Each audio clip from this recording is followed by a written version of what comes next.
Yes, good morning, all of you. I hope you all are doing very fine.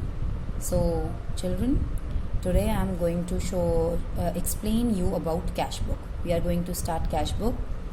जिन बच्चों ने भी पहले नहीं अटेंड किया है, they can go through this video and it will definitely help you a lot. Okay? सबसे पहले आपको ये बता दें कि कैश बुक क्या होती है. आप लोगों ने जर्नल किया है, सब बच्चों ने लेजर्स कर लिए, सब ने. आई होप सबको क्लियर है. अच्छा, एक बात ये बताइए, एक बिजनेस में कितनी ट्रांजैक्शंस होती हैं? बता सकते हैं आप कितनी ट्रांजैक्शंस होती हैं? नो मैम, बिजनेस में तो बहुत सारी ट्रांजैक्शंस होती हैं. पूरे साल बहुत सारी न्यूमरस ट्रांजैक्शंस होती हैं, न्यूमरस एंट्रीज पास होती हैं.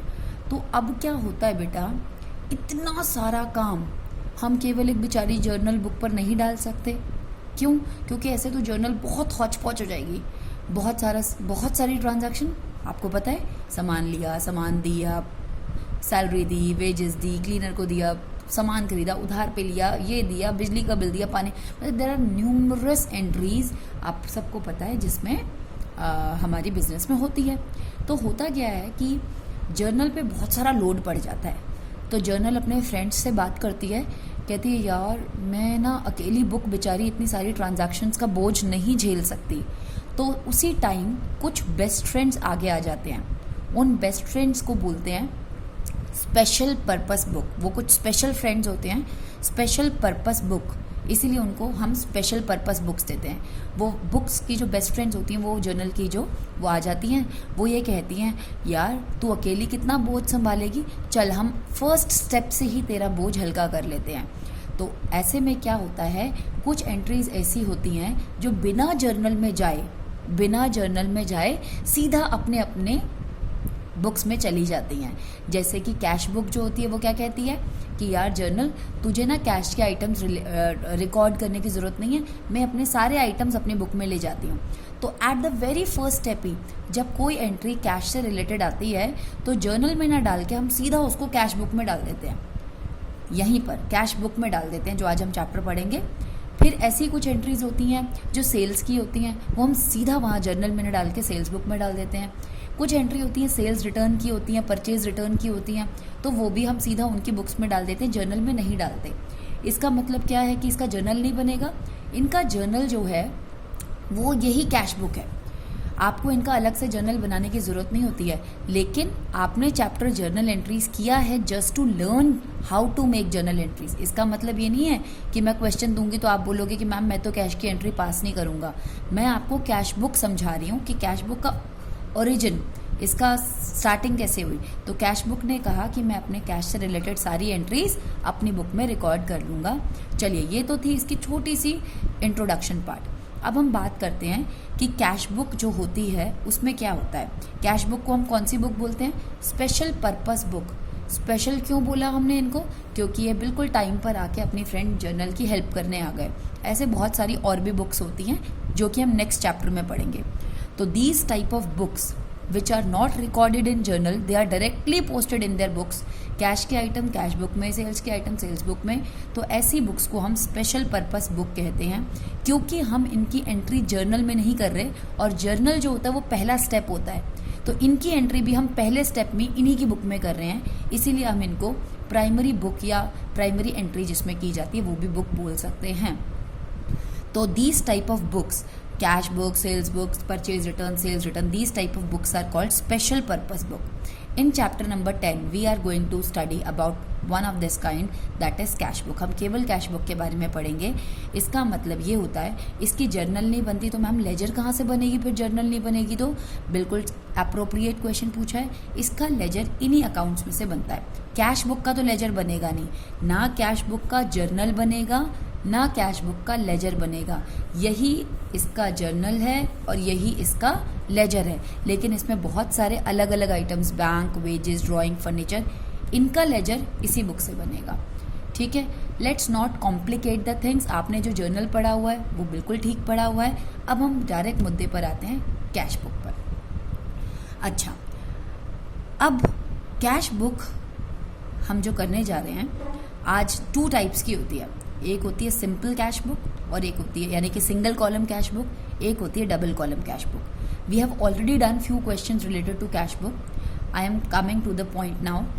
Cash book is a ledger itself, ledger की तरह इसका, क्योंकि कैश बुक क्या है, वो जर्नल का भी काम कर रही है और लेजर, जितनी भी स्पेशल बुक्स होती हैं वो सब जर्नल का भी काम करती हैं और लेजर का भी काम करती हैं.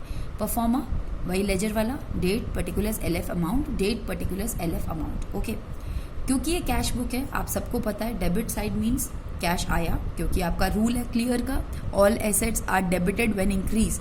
तो कैश जब भी आएगा, ध्यान ये रखना है कि क्योंकि हम कैश बुक बना रहे हैं तो केवल कैश से रिलेटेड आइटम्स ही इस बुक में आएंगे, केवल कैश से रिलेटेड आइटम्स ही इस बुक में आएंगे. जब जब कैश बिजनेस में आएगा डेबिट साइड, जब जब कैश जाएगा यानी कि डिक्रीज होगा क्रेडिट साइड. मैं क्वेश्चन नंबर 4 आपकी बुक का, according to your new books I am doing question number 4 right now.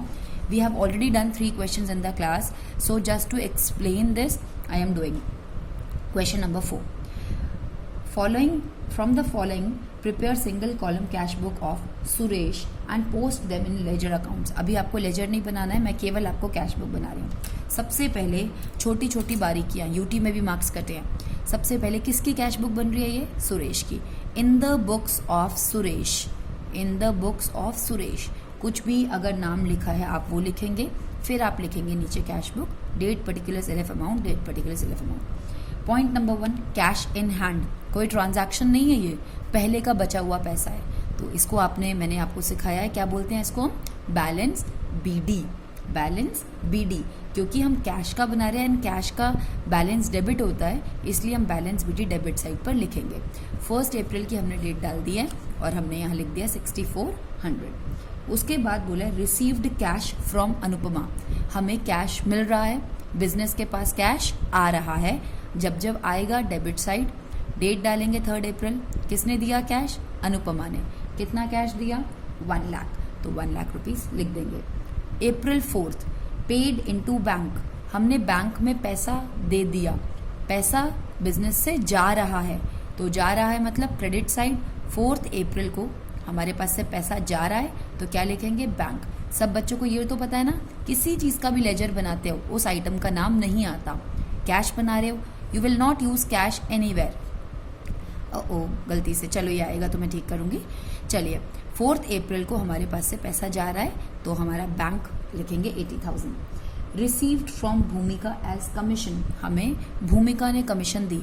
हमें भूमिका ने दी या भूमि ने दी या प्रशांत ने दी या आलोक ने दी, उससे कोई फर्क नहीं पड़ता, हमें कमीशन मिल रही है. 5 अप्रैल को हमारी एंट्री बनती थी cash account debit to commission, journal ये बनती थी. तो इसी तरह हमने यहाँ पर कमीशन लिख दिया क्योंकि पैसा आ रहा है, और लिख देंगे क्या, 6000. उसके बाद बात आती है पेड वेजेस. हमने वेजेस पे किए हैं, पैसा जा रहा है, money going out 30,000. Then is your 7th entry, withdrawn from bank.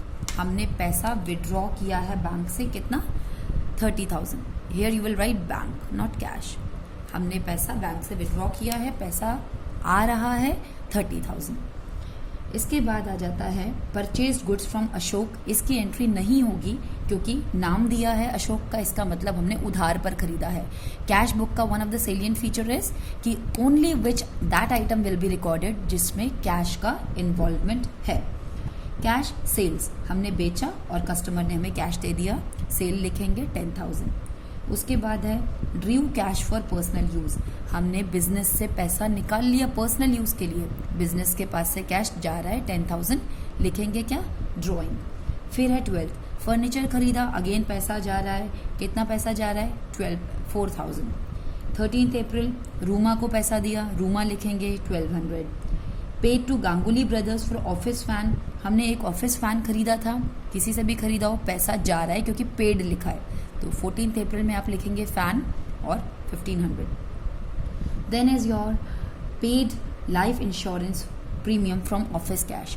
Drawer से पैसा निकाला और अपना ही इंश्योरेंस दे दिया ओनर ने. अपना खर्चे को क्या बोलते हैं, ड्रॉइंग. कौन सी डेट को, 800. पैसा बिजनेस से जा रहा है. स्टेशनरी खरीदी है हमने 16th अप्रैल को, again money is going out 1000.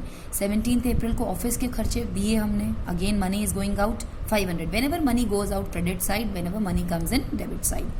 19th अप्रैल को इलेक्ट्रिसिटी बिल पे किया 100 रुपीज. लास्ट एंट्री करने से पहले बात समझ लीजिए क्या बोला जा रहा है. Deposited all cash in bank in excess of minimum cash balance 2000। कहने का मतलब ये है, अगर आपके पास सारा टोटल करके, पहले आप टोटल कर लीजिए, हमारे पास पूरे महीने में कितना कैश आया, 1,52,900। पेमेंट ये सारी हमने की हुई है, सारी पेमेंट्स माइनस कर लीजिए। सारी पेमेंट माइनस करने के बाद हमारे पास बचते हैं 23,800। अगर मैं यहाँ से टोटल करूँ और ये सारी पेमेंट्स 100 रुपीज़ तक माइनस करूँ तो मेरे पास 23,800 बचता है। मगर जो लास्ट पॉइंट है ना, वो मुझे कह रहा है कि मैडम बैलेंस रोक लो, यानी कि इस महीने हमारे पास कैश रहने दो, 2,000 रुपये ड्रॉअर में छोड़ दो, बैलेंस सीडी 2,000, लेकिन हमारे पास तो 23,800 रुपये बच रहे हैं। तो वही वो कह रहा है कि 2,000 रख लीजिए और जितना बचता है उसको कहाँ डाल दीजिए, बैंक में जमा करवा दीजिए। जब हम बैंक में पैसा जमा करवाते हैं, पैसा हमारे पास से जाता है। तो ये आपको क्या कहना चाह रहा है, ये आपको ये कहना चाह रहा है कि मैम आपको यहाँ पे 21,800 आप लिख देंगे, 21,800। थोड़ा सा मुझे यहाँ पे प्रॉब्लम है स्पेस की, इसलिए आप लिख लेंगे 21,800। बैलेंस कितना रखना है, 2,000। हमारे पास बच कितना रहा था, 23,800, जिसमें से क्वेश्चन ने बोला 2,000 रुपये बैलेंस रखिए। तो वट एवर इज लेफ्ट 21,800 वो हम बैंक में डाल देंगे। ओके, नाउ योर क्वेश्चन इस बुक में आंसर दिया 11,800 but the answer is 21,800। Okay बेटा, I hope it's clear. Rest we'll do in our class.